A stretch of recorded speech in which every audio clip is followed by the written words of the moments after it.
Well, guy's got to make a living. Guy's got to make a living. Hey, wait a second. I can sell that. I can sell this. Yeah. Good and sturdy. Yeah, I can sell 2 of them now. That's good. Train the muscles, not the joints.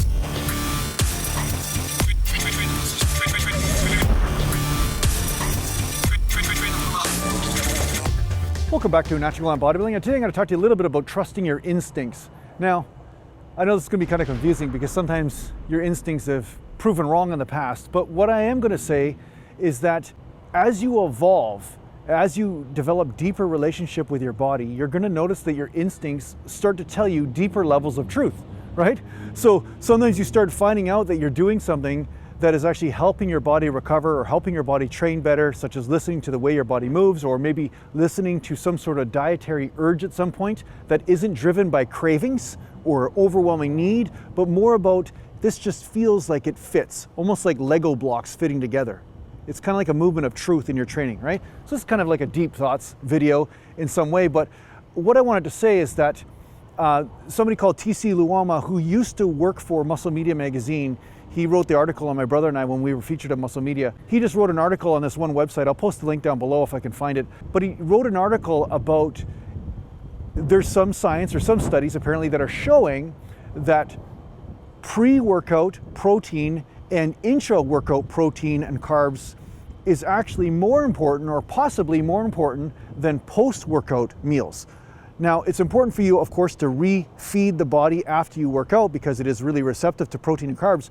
But what his point of the article was is that eating protein during the workout and before, along with some carbohydrates, can really help with protein sparing and helping you conserve more muscle mass and recover at a greater rate, which is why, of course, I take the super aminos before my workouts. But I wanted to just say to you, what I usually do, or what I have been doing most of my life, is before a workout, I would have some protein, such as a chicken breast and some broccoli or something like that, maybe an hour or half an hour before the workout, enough that the food is still kind of in my stomach. I was actually naturally doing this, and then I would have a mocha during my workout most of the time, like a non-fat skim mocha. So there's a tiny bit of protein in that milk. Yeah, maybe it's not the best quality protein, but there's some protein and there's some sugar. And that's kind of like a ritual that I did most of my life because it just felt right somehow. Who says you can't put love in a cup?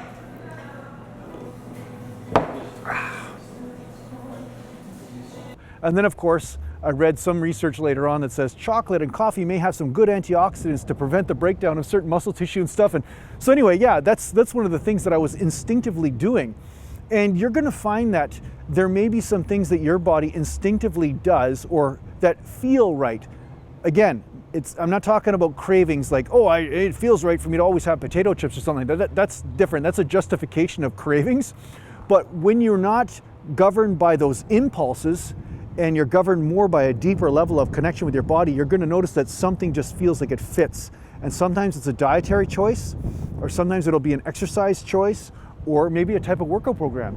Maybe it's maybe everybody in your life is saying the bro split's the worst possible thing to do, but that turns out to be the best possible workout program for your body at this time to address the weak link that it has at this time. Or it might be the super high frequency training program like I have on my website. It might be something like that. So you're gonna have to evolve. That's really my point. At some point you evolve into realizing that there's something that you do know, that your body does know, and then there were impulses before that were based on false energy or misinterpretations of energy that moves through your body. So it's a very monk-like way of looking at things, but let's just say 2 actions can look exactly the same, but the motivation can be different.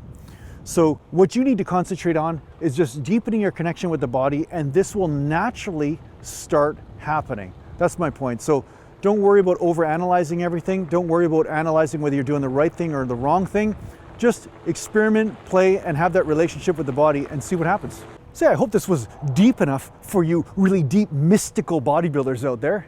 I hope this helps you out in your training. Thanks a lot for watching, and if you need to get a hold of me, just go to naturalbodybuilding.com, and thanks to the Patreon supporters, and take care for now. Mountain. I'm in a parking lot. No, I'm not homeless. I'm not homeless because of the Patreon supporters, so thanks a lot to these guys again. Mountain.